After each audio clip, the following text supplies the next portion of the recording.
Dana Bash brought Senator Rick Scott, onto State of the Union on CNN, and their back and forth was fascinating. I will say credit to Dana Bash in this situation because she nicely fact-checked him after his absurd response. But I will say, this to me is an absolute beautiful example of maybe one of the most dishonest moments on television in the last few weeks, where she justifiably confronts him on being in favor of setting up a situation where Medicare and Social Security are likely going to get gutted significantly, because he was one of the people who supported the idea of sunsetting all of these programs every so often, meaning you have to constantly re-up them, because right now Medicare and Social Security will just keep chugging along. He was on board with an idea where Congress has to keep like voting for a fresh decision around those issues, which means at some point you're going to have enough people who are against them and it's going to get gutted and people are going to lose benefits that they absolutely depend on. And so he gets confronted about this and does the weirdest incorrect whataboutism, or incorrect, like, look over there, and says, no, it's the Democrats who defunded Medicare by $250 billion. Now, or 280, I think he says.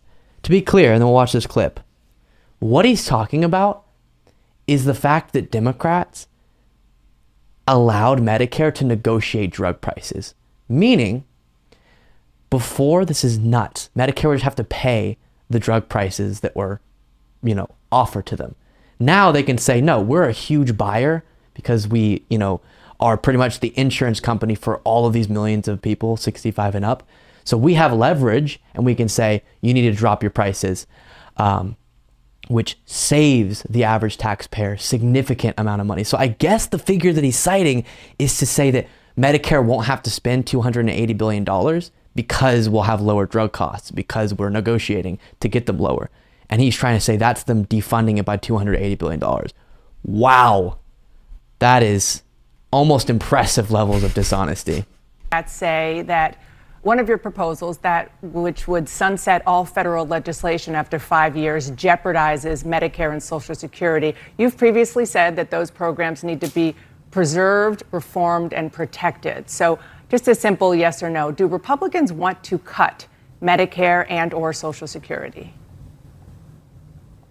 Absolutely not. And the Democrats just cut $280 billion. All Democrats in the Senate and House voted to cut $280 billion out of Medicare just 2 months ago. And then they want to say Republicans want to cut something. Democrats have done this. Joe Biden, when he was senator, said he wanted to cut Medicare and Social Security. I believe we got to preserve them and make sure we keep them.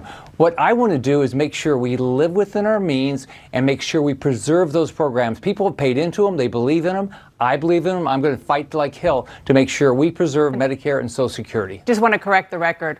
The Democrats' plan, which is now law, didn't cut Medicare benefits.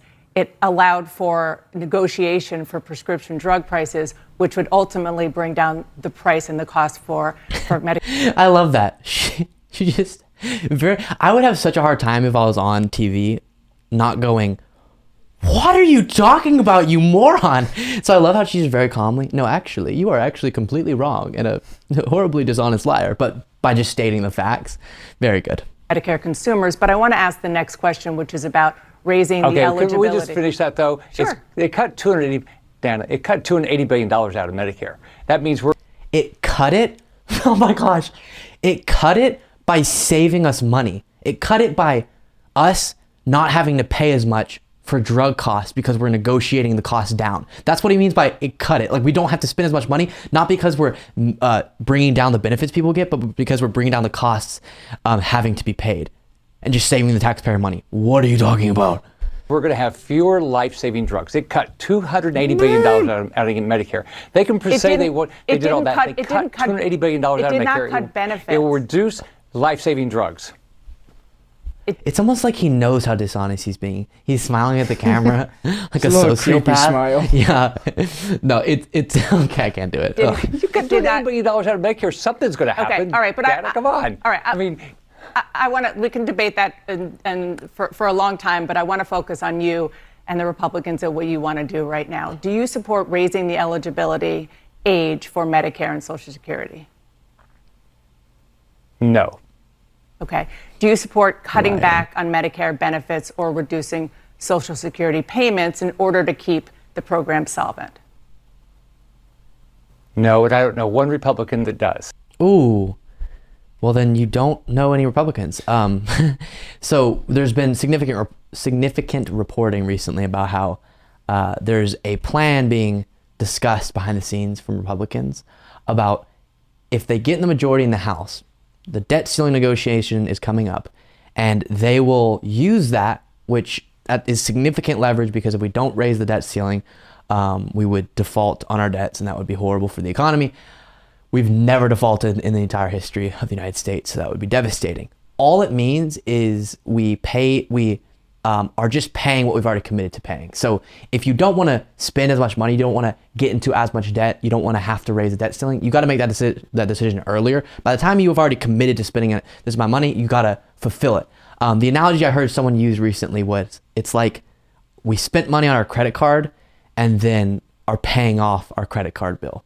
So if you don't want to have to pay off as big of a credit card bill as the government, you got to make that decision before you spend the money on your credit card. Otherwise, like I said, we'll tank the United States economy and thus probably the world economy, which would be horrible. But because that's a pretty significant piece of leverage, and if the Republicans have it, since they're in the majority in the House in a hypothetical situation after the midterms, then they are going to try to use that to gut in some way or decrease the benefits of Social Security and Medicare, because it's this obsession of theirs that we can't have these programs last in the future because the only way to make that happen is to fund it more, subsidize it more, and we don't want to have to do that. So there is truth to what Dana Bash is asking about. Of course, Rick Scott could never admit on television that that's the case because it's just so politically unpopular, but he likely is in favor of that because one of the things he supports would make it incredibly more likely that that happens,